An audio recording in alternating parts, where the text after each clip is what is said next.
Hello friends, आपल्या सर्वांची आवडती मालिका वचन दिले तुम्हाला या मालिकेच्या आजच्या सोमवार 10 ऑगस्टच्या एपिसोडमध्ये एकानंतर एक धमाकेदार ट्विस्ट आले आहेत. फ्रेंड्स, आजचा एपिसोड खूप भयानक होता.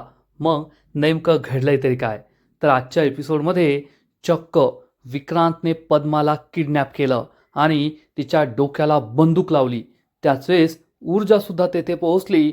ऊर्जाच्या हातातसुद्धा बंदूक होती आणि ऊर्जाने विक्रांतला सांगितलं की तुझी दुश्मनी माझ्याशी आहे ना, मग पद्माला सोड. आणि मग विक्रांतने पद्माला सोडून दिलं आणि ऊर्जावर आपल्या बंदुकीचा निशाणा लावला. एकीकडे विक्रांतच्या हातात बंदूक, निशाणा ऊर्जावर, दुसरीकडे ऊर्जाच्या हातात बंदूक, निशाणा या विक्रांतवर. आणि मग बाजी मारली ऊर्जाने. विक्रांतवर गोळी चालवली आणि ही गोळी विक्रांतच्या हृदयाच्या आर पार झाली आणि विक्रांत हा जागीच मेला. पोलीससुद्धा तेथे पोहोचले आणि पोलिसांनी ऊर्जाला अटक केली आहे. मग हे सगळं नेमकं घडलं तरी कसं, हे जाणून घेण्यासाठी हा व्हिडिओ शेवटपर्यंत नक्की पहा. फ्रेंड्स, आजच्या एपिसोडच्या सुरुवातीलाच ऊर्जा ही शौर्यला सांगते की मला पद्माचासुद्धा कॉल आला होता, तिला धमकीचे कॉल येत आहे. शौर्य म्हणतो आत्ताच्या आत्ता पद्माला कॉल कर. ऊर्जा पद्माला कॉल करते, परंतु इकडे पद्माला धमकीचा कॉल आलेला असतो आणि पद्मा म्हणते, कोण आहेस तू? का मला त्रास देतोय? माझ्या बंटीला काही करायचं नाही. आणि त्याच वेळेस पद्माला हेही दिसतं की ऊर्जा तिला कॉल करतीये. पद्माला हा माणूस सांगतो, जर तू यानंतर ऊर्जा शिंदेला कॉल केला तर तुझा बंटी मरणार, आम्ही त्याला संपवू. हे ऐकून पद्माला जबर धक्का बसतो. पद्मा खूप घाबरते. ऊर्जाचा फोन येतोय, पण जर मी ऊर्जाशी बोलले तर आपल्या बंटीच्या जीवाला धोका निर्माण होईल, हा विचार करून ती खूप घाबरते. ऊर्जा शौर्यला सांगते पद्माचा फोन बिझी येतोय. शौर्य म्हणतो फोन कट कर आणि परत लाव. ऊर्जा फोन कट करते आणि परत पद्माला कॉल करते. आणि इकडे पद्मा माझ्या बंटीला काही करू नको, माझ्या बंटीला काही करायचं नाही असं बोलत असते आणि हा फोन कट होतो. तिला दिसतं की ऊर्जाचा फोन येतोय, पण मी जर ऊर्जाशी बोलले तर माझ्या बंटीच्या जीवाचं काही बरं वाईट होईल, ती माणसं बंटीला सोडणार नाही असा विचार करून पद्मा ऊर्जाचा फोन उचलत नाही. ऊर्जा म्हणते मला काही कळतच नाहीये या पद्माचं काय सुरू आहे. पद्मा माझा फोन का उचलत नाहीये? ती बिझी होती, याचा अर्थ दुसऱ्या कोणाशी तरी बोलत होती, मग माझा फोन का उचलत नाहीये? काय होतंय? मला खूप टेन्शन आलंय. आणि तेवढ्यात पद्मा ऊर्जाला एक मेसेज करते. शौर्य म्हणतो तुला मेसेज आलाय. ऊर्जा हा मेसेज उघडून पाहते तर यात पद्माने लिहिलं असतं, मी बरी आहे, सध्या बोलू शकत नाही, नंतर बोलते. आणि हा मेसेज पाहून तिला जबर धक्का बसतो. ऊर्जा म्हणते जर ती मेसेज करू शकते मग फोनवर का बोलू शकत नाही? शौर्य ऊर्जाला म्हणतो ऊर्जा रिलॅक्स हो, टेन्शन घेऊ नको, पद्मा बरी असेल आणि आपण तिला परत कॉल ट्राय करून पाहू ना, काळजी करू नको.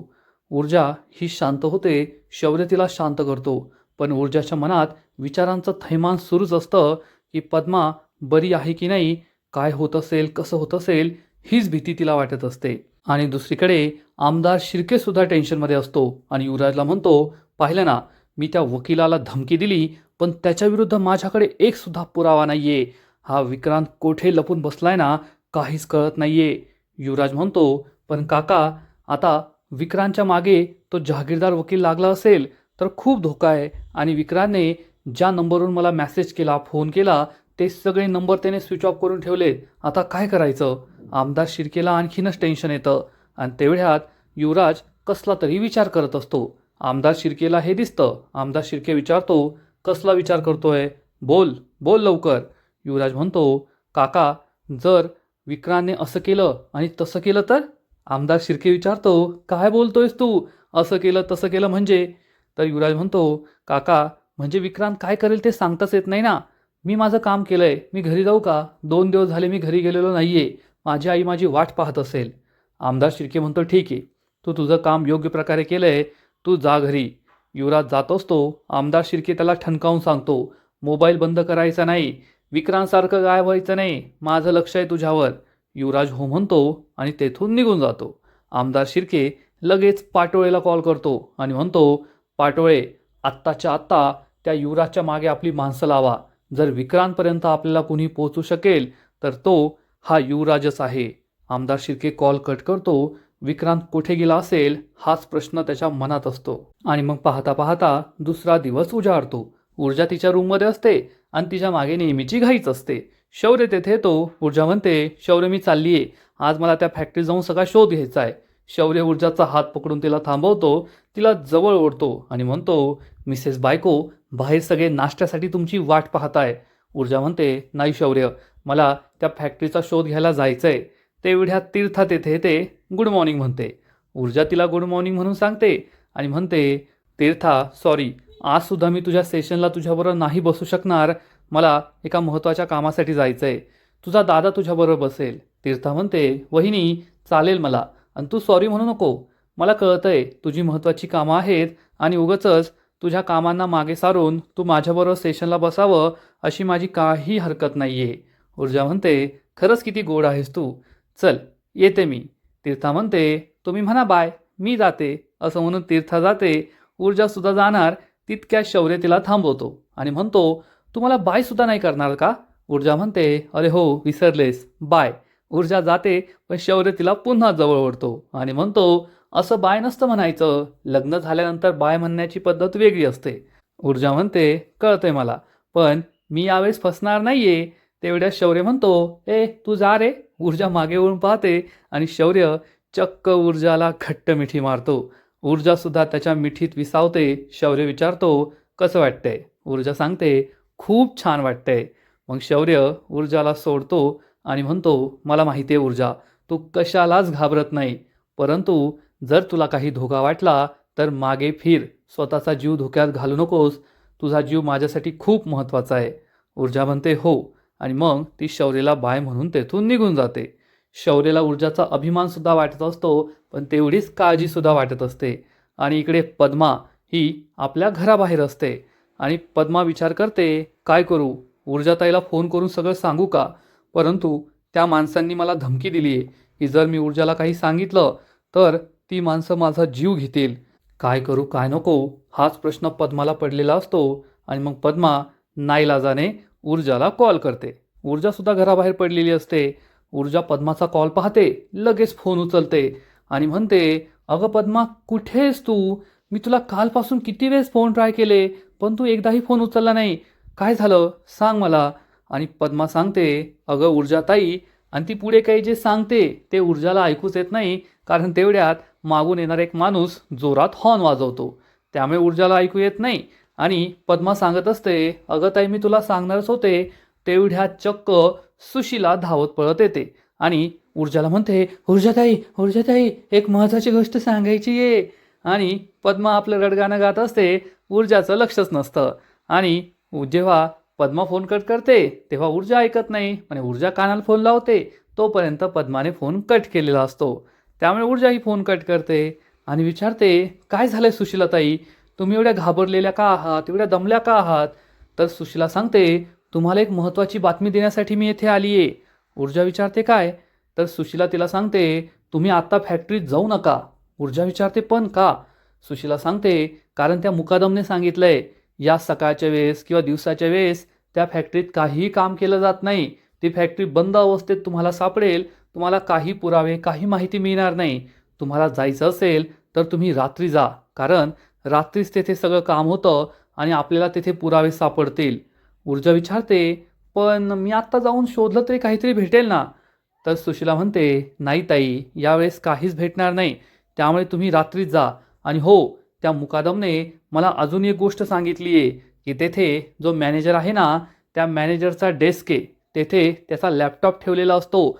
आणि या लॅपटॉपमध्ये सगळी माहिती आहे की या फॅक्टरीमध्ये कसं काम चालतं, कोणतं केमिकल यूज केलं जातं, त्या केमिकलचा साठा कोठे आहे, ते कोठे सोडलं जातं, या सगळ्या गोष्टींची माहिती त्या लॅपटॉपमध्ये आहे. हे ऐकून ऊर्जाला आश्चर्य वाटतं.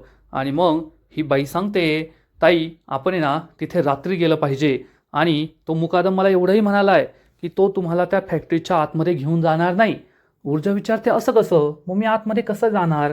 तर ही सुशीला सांगते, ताई, जर त्या मुकादमबद्दल त्या मालकांना कळलं ना तर ते मुकादमचा जीव घेतील.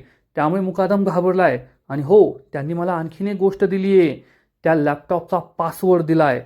या लॅपटॉपचा पासवर्डने तुम्ही लॅपटॉप उघडू शकता आणि मग सगळं काही होईल. हे ऐकून ऊर्जाला मोठा धक्काच बसतो. ऊर्जा विचारते, मॅनेजरच्या लॅपटॉपचा पासवर्ड एका मुकादमाकडे कसा? हे कसं शक्य आहे?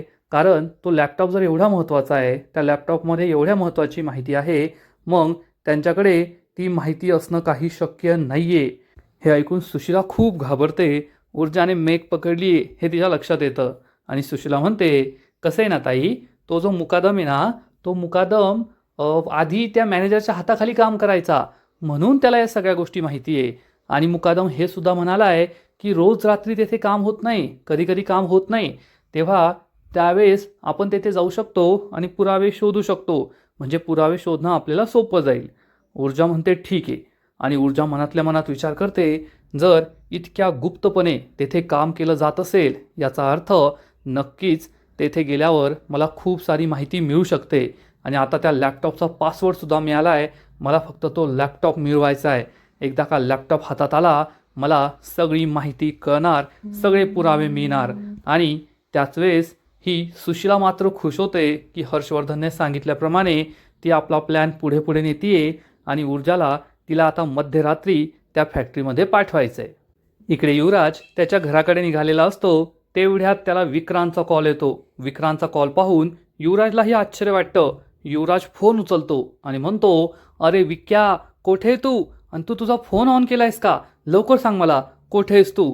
तर विक्रांत चिडून म्हणतो, वा रे वा, गद्दार कुठला, मी कोठे ते तुला सांगू? म्हणजे लगेच तू माझ्या बापाला जाऊन सांगशील की मी कोठे आहे, म्हणजे माझा बाप त्याची माणसं पाठवेल आणि मला घेऊन जाईल.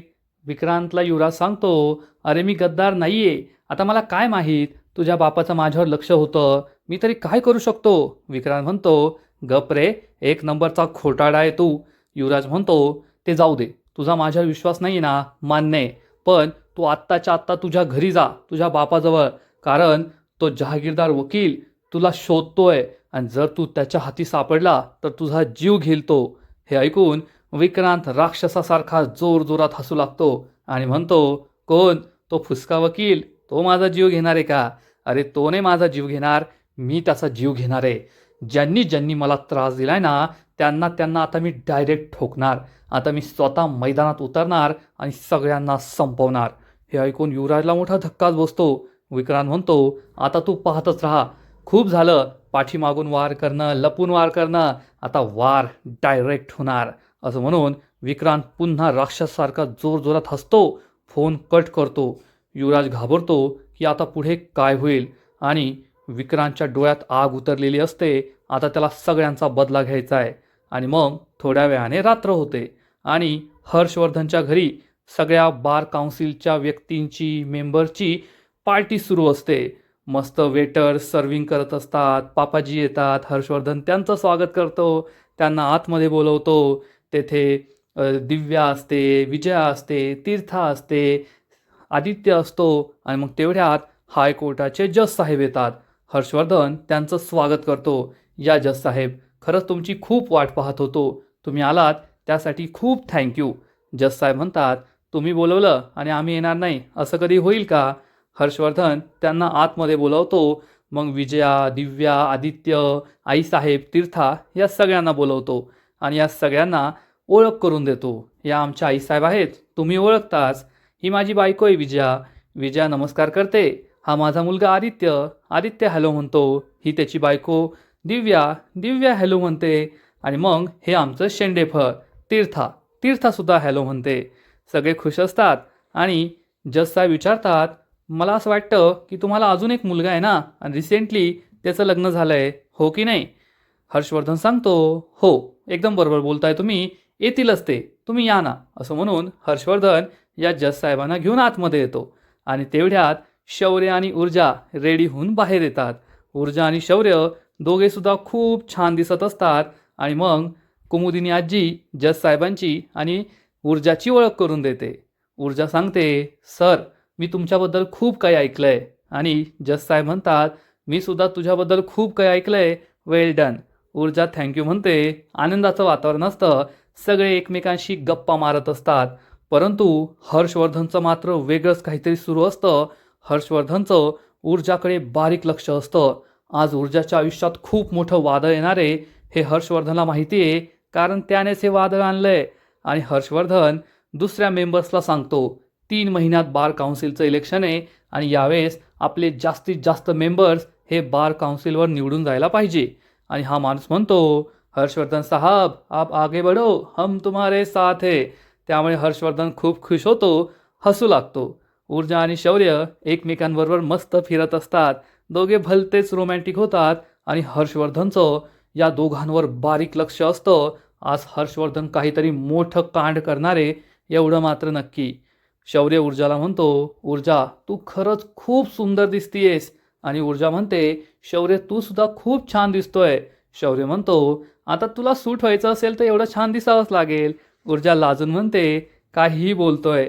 शौर्य आणि ऊर्जा एकमेकांबरोबर खूप खुश असतात, मस्त गप्पा मारत असतात, पार्टी एन्जॉय करत असतात. आणि त्याच वेळेस ऊर्जाला पद्माचा कॉल येतो. पद्माचा कॉल पाहून ऊर्जा शौर्यला म्हणते, शौर्य मी एवढा कॉल घेऊन आले. आणि ऊर्जा ही कॉलवर बोलण्यासाठी बाजूला जाते. आणि हर्षवर्धनचं ऊर्जाकडे बारीक लक्ष असतं, जसं काय त्याला हे सगळं आधीपासूनच माहिती आहे. ऊर्जा थोडी बाजूला जाते आणि फोन उचलते आणि विचारते, पद्मा कोठेस तू, माझा फोन का उचलत नाहीये. पद्मा सांगते, ऊर्जाताई मला धमक्यांचे फोन येत आहे आणि त्या धमक्यांच्या फोनला घाबरूनच मी फोन स्विच ऑफ करून ठेवला होता. आणि आता धमकी इथपर्यंत पोहोचली आहे की माझ्या बंटीला कायमचं संपून टाकतील असं सांगितलंय. हे ऐकून ऊर्जाला मोठा धक्का बसतो. पद्मा तिला सांगते, ऊर्जाताई आणि मी मुंबईत आली आहे हे सुद्धा त्यांना कळलंय. ऊर्जा विचारते, पद्मा तू मुंबईत का आली आहे, तुला सांगितलं होतं ना तू गावातच राहा. पद्मा सांगते, ताई माझं एक महत्त्वाचं काम होतं त्यासाठी मी आले मुंबईमध्ये, परंतु येथे आल्यावर त्यांनी मला खूप मोठी धमकी दिली. ऊर्जाला फोन करायचा नाही, तिला काही सांगायचं नाही, काही सांगितलं तर आम्ही तुझ्या बंटीला जिवंत सोडणार नाही असं बोलते ते. आणि मला आता हे सगळं सहन होत नाहीये. ताई येथे आल्यापासून मी पूर्वा काकूकडे सुद्धा गेली नाही, कारण आधीच मी त्यांना इतका त्रास दिलाय, मला त्यांना आणखीन त्रास द्यायचा नाहीये. आणि मला असं वाटतंय की स्वतःला संपून टाकावं, म्हणजे हे सगळं संपून जाईल. आता मला या सगळ्या गोष्टींचा खूप कंटाळा आलाय. ऊर्जा म्हणते, पद्मा वेड्यासारखं काही बोलू नको, तू स्वतःला असा त्रास देण्याचा स्वप्नातही विचार करू नको. पद्मा म्हणते, मग ताई मी काय करू, माझ्यामुळे सगळ्यांना त्रास होतोय, माझ्या कुटुंबाला त्रास होतोय, तुला त्रास होतोय आणि हा त्रास आता मला सहन होत नाहीये. असं घाबरून घाबरून कधीपर्यंत जगायचं.